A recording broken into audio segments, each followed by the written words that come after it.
नमस्कार बच्चों, आज मैं आपके सामने आरोह पाठ्य पुस्तक के गद्य खंड से जामुन का पेड़ नामक पाठ की व्याख्या करने जा रही हूँ, जो कि कृष्णचंद्र जी द्वारा लिखा गया है। सबसे पहले मैं आपको लेखक के बारे में बताऊंगी, जिनका जन्म कृष्णचंद्र जी का जन्म सन 1914 पंजाब के वजीराबाद गांव में हुआ था। प्रेमचंद के बाद जिन कहानीकारों ने कहानी विधा को नई ऊंचाइयों तक पहुंचाया, उनमें उर्दू कथाकार कृष्णचंद्र का नाम महत्वपूर्ण है। प्रगतिशील लेखक संघ से उनका गहरा संबंध था, जिसका असर उनकी रचनाओं में स्पष्ट रूप से झलकता है। कृष्णचंद्र ऐसे गिने चुने लेखकों में आते हैं जिन्होंने बाद में चलकर लेखन को ही रोजी रोटी का सहारा बनाया। कृष्णचंद्र की प्राथमिक शिक्षा पुंछ, जम्मू एवं कश्मीर में हुई। उच्च शिक्षा के लिए वे 1930 में लाहौर आ गए। पंजाब विश्वविद्यालय से उन्होंने अंग्रेजी में एमए किया। बाद में उनका जुड़ाव फिल्म जगत से हो गया और अंतिम समय तक वे मुंबई में ही रहे। यूँ तो कृष्णचंद्र ने उपन्यास, नाटक, रिपोर्टाज और लेख भी बहुत से लिखे हैं, लेकिन उनकी पहचान कहानीकार के रूप में अधिक हुई है। महालक्ष्मी का पुल, आईने के सामने आदि उनकी मशहूर कहानियाँ हैं। उनकी लोकप्रियता इस कारण भी है कि वे काव्यात्मक रोमानियत और शैली की विविधता के कारण अलग मुकाम बनाते हैं। कृष्णचंद्र उर्दू कथा साहित्य में अनूठी रचनाशीलता के लिए बहुचर्चित रहे हैं। वे प्रगतिशील और यथार्थवादी नजरिए से लिखे जाने वाले साहित्य के पक्षधर थे। प्रस्तुत पाठ जो उनके द्वारा लिखा गया है, जामुन का पेड़, वह उनकी एक प्रसिद्ध हास्य व्यंग कथा है। हास्य व्यंग के लिए चीज़ों को अनुपात से ज़्यादा फैला फुलाकर दिखलाने की परिपाटी पुरानी है और यह कहानी भी उसका अनुपालन करती है।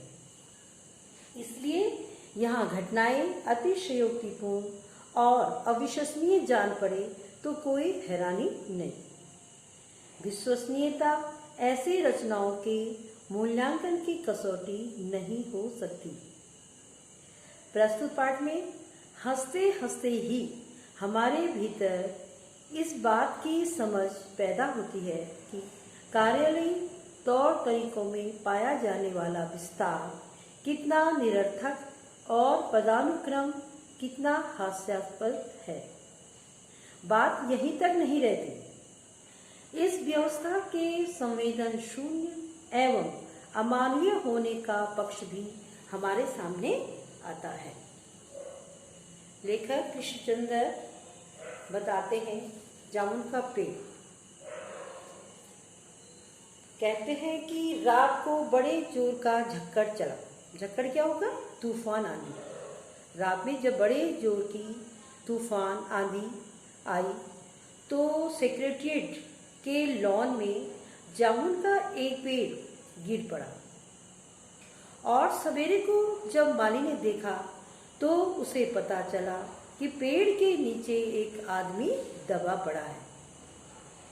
माली दौड़ा दौड़ा चपरासी के पास गया। जब उसने देखा कि आदमी पेड़ के नीचे है तो वह दौड़ा दौड़ा चपरासी के पास गया और चपरासी दौड़ा दौड़ा क्लर्क के पास गया और क्लर्क दौड़ दौड़ कर कहाँ गए?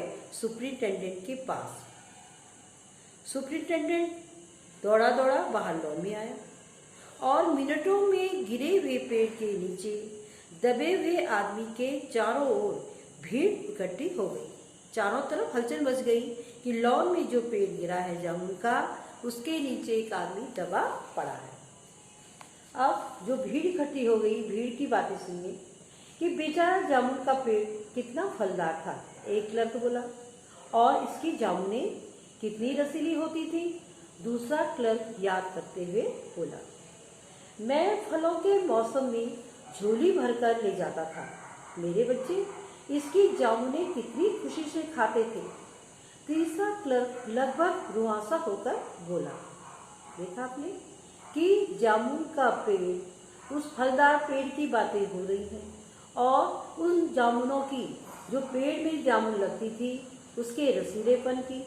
और एक क्लर्क लगभग रोते हुए ये बोल रहे हैं कि फलों के मौसम में जब वो झोली भर करके अपने घर ले जाते थे तो उनके बच्चे उनकी जामुनें कितनी खुशी से खाते थे, और पेड़ गिर गया तब वह झोली भर करके जामुनें नहीं ले जा सकते। मगर यह आदमी, माली ने दबे हुए आदमी की तरफ इशारा किया। हाँ, यह आदमी। सुपरिंटेंडेंट सोच में पड़ गया। पता नहीं जिंदा है कि मर गया। एक चपरासी ने पूछा। मर गया होगा, इतनी भारी पेड़ जिसकी पीठ पर गिरी वह बच कैसे सकता है? दूसरा चपरासी बोला।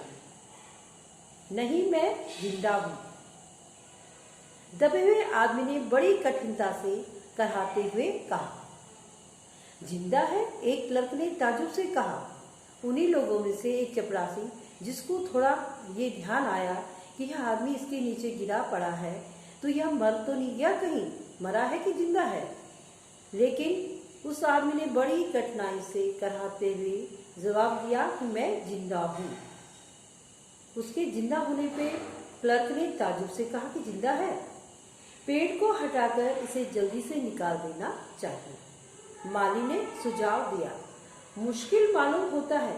एक सुस्त कामचोर और मोटा चपरासी बोला। पेड़ का तना बहुत भारी और वजनी है। क्या बोला? कि पेड़ काटना मतलब थोड़ा मुश्किल है। उसका तना क्या है? भारी भी है और वजन वाला है। क्या मुश्किल है? माली बोला।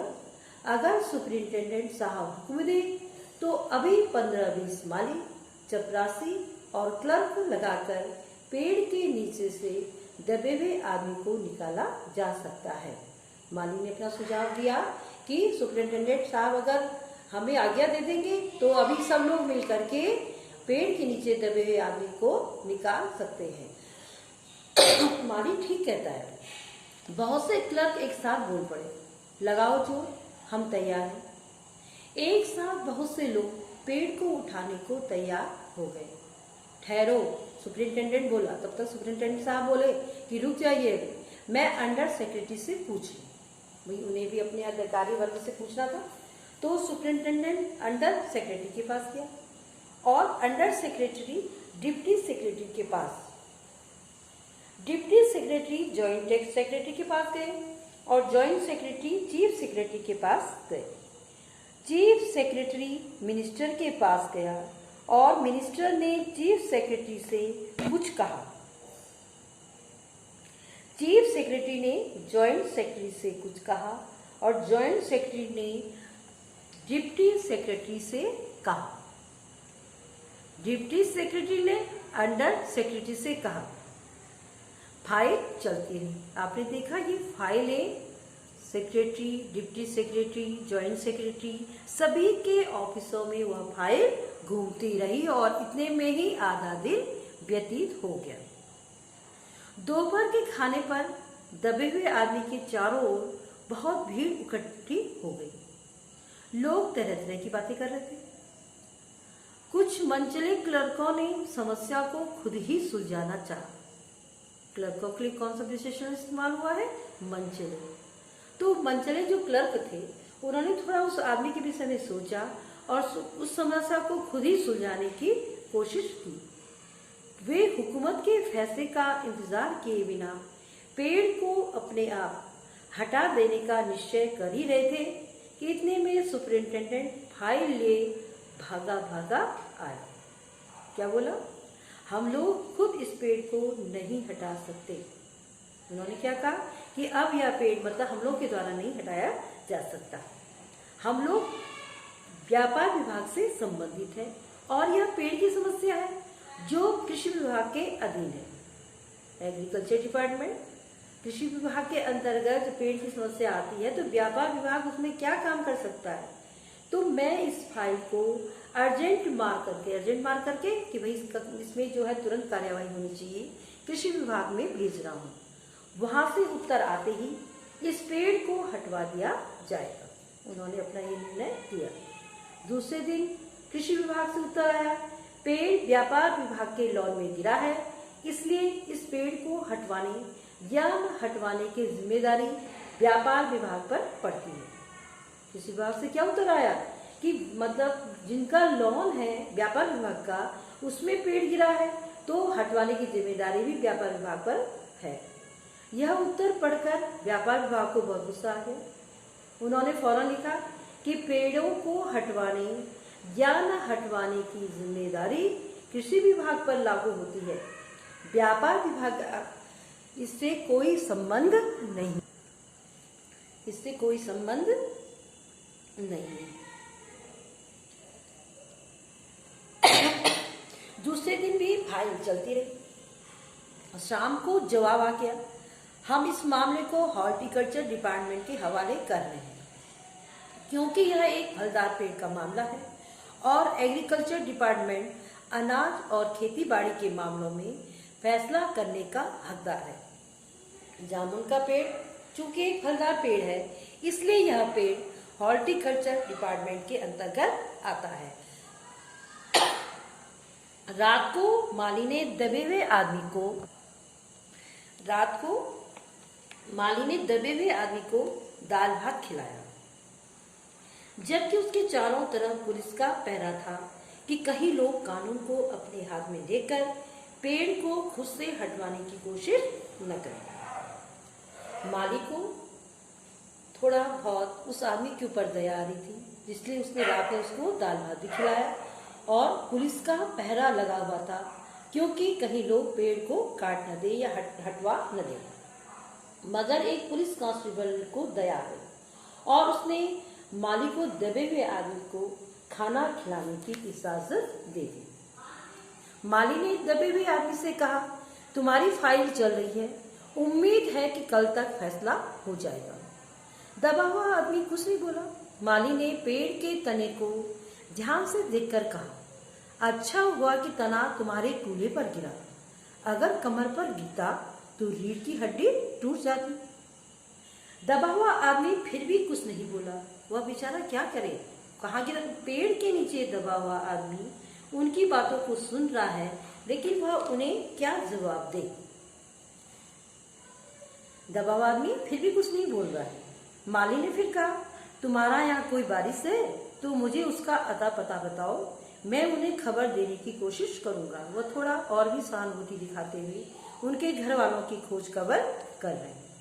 वह कहता, मैं लावारिस हूँ। दबे हुए आदमी ने बड़ी मुश्किल से कहा, बड़ी मुश्किल से क्या आवाज निकाली कि मैं लावारिस हूँ। माली खेद प्रकट करता हुआ वहां से हट गया। माली ने उसके प्रति बड़ी संवेदना जताई और वहां से हट गया। तीसरे दिन हॉर्टिकल्चर डिपार्टमेंट से जवाब आ गया, बड़ा कड़ा जवाब और व्यंग्यपूर्ण। तीसरे दिन, एक दिन, 2 दिन और 2 दिन तक वह अभी वहीं पड़ा हुआ है।